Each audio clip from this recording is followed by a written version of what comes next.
BRS party ఈ రాష్ట్ర రాజకీయ చరిత్రలో ఉండదు. శపథాబద్ధంగా మీ మీద నమ్మకంతో చెప్తా ఉన్నాను. వచ్చేది కాంగ్రెసే, మీతో ఉండేది కాంగ్రెసే, మీ కష్ట సుఖాలు పాలు పంచుకునేది కాంగ్రెసే. ముఖ్యమంత్రి రేవంత్ రెడ్డి గారు మేము నిరంతరం మీకోసమే పనిచేస్తామనే మాట ఈ పాదయాత్ర సాక్షిగా చెబుతూ మీ అందరికి కూడా ఇక్కడికి వచ్చి మా పాదయాత్రలో పాలు పంచుకొని మా అందరిని ఆశీర్వదించినందుకు పరిగి రంగారెడ్డి ఉమ్మారెడ్డి రంగారెడ్డి జిల్లా నుంచి వచ్చిన మిత్రులందరికీ కూడా కాంగ్రెస్ పార్టీ తరఫున ధన్యవాదాలు తెలియజేస్తూ నిన్న ముఖ్యమంత్రి కలిసినప్పుడు పాదయాత్ర నా అభినందనలు కూడా తెలియజేస్తున్నా చెప్పినందుకు వారి ద్వారా కూడా వారి అభినందనలు కూడా తెలియజేస్తూ మీ అందరి నుంచి సెలవు తీసుకుంటా ఉన్నాను.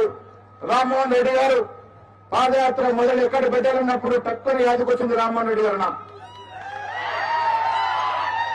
2 సార్లు మంచి ప్రజాబలంతో గెలిచిన నాయకుడిగా, మీ అందరితో సత్సంబంధం నాయకుడిగా ఇక్కడ పాదయాత్ర మొదలు పెడితే మొదటి పాదయాత్ర విజయవంతమైన నమ్మకంతో రామ్మోహన్ రెడ్డి గారికి బాధ్యత అప్పచెప్పడం జరిగింది. ఈ యాత్ర నిరంతరం సాగుద్ది. ఈ యాత్ర స్థానిక సంస్థల ఎన్నికల కోసమో ఇంకేస్ కోసమో కాదు. వచ్చే 3 ఏళ్లు ఏదో ఒక రకంలో కాంగ్రెస్ పార్టీ సొంతమైన పాదయాత్రలు ఈ రాష్ట్రంలో జరుగుతాయని మాట ఈ సందర్భంగా మనవి చేస్తూ మీ నుంచి సెలవు తీసుకుంటా ఉన్నాం. జై హింద్, జై కాంగ్రెస్, జై జై కాంగ్రెస్. Thank you.